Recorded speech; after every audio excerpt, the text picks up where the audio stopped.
if they find our sub with the ping, with the sonar, there's absolutely nothing they can do about it. There's no way to bring it back to the surface. There's no way to let them escape. That the hatch, by the way, is sealed with 17 bolts from the outside. So there's no way to escape when you're inside to get out without a crew on the outside letting you out. Do you know people that are trapped on this thing? Yes, unconfirmed reports that there are 3 people on there out of the 5. That one of them used to be one of my sub-pilots, and it's just a sad day for our industry. I'm so sorry to hear that. The oxygen situation, is there any way to remedy that?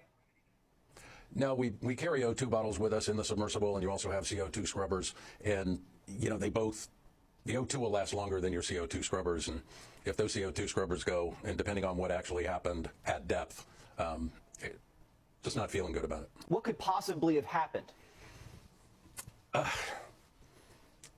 Worst situation is, you know, something happened to the hull, and our fear is that, you know, it imploded at around 3,200 meters.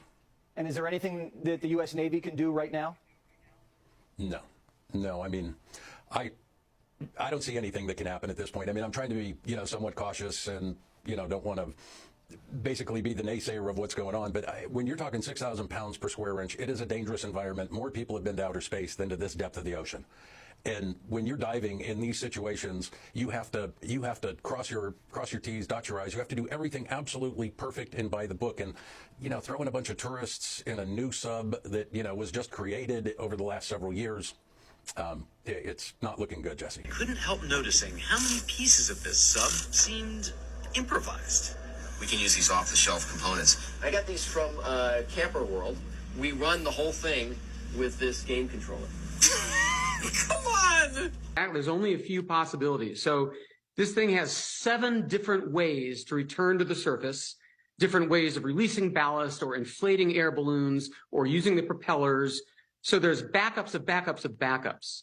So if it is not at the surface, then only one of 2 things could have happened. Either it's snagged on something, like a big fishing net or even part of the Titanic, or there was a leak, in which case it would implode instantly and it's over. So if you want to look optimistically at it, they lost power, but they have 3 more days of air and they're bobbing on the surface somewhere, and we just can't find them because they don't have power. Yeah, I found it interesting that the Coast Guard there basically said this is a 2-pronged search. 1, potentially 2.5 miles beneath the sea, or 2, maybe somewhere at the top, and this area is so remote, it's possible. But one problem with what the Coast Guard said was there's only 3 operating subs in the world that can go to that depth. Okay, so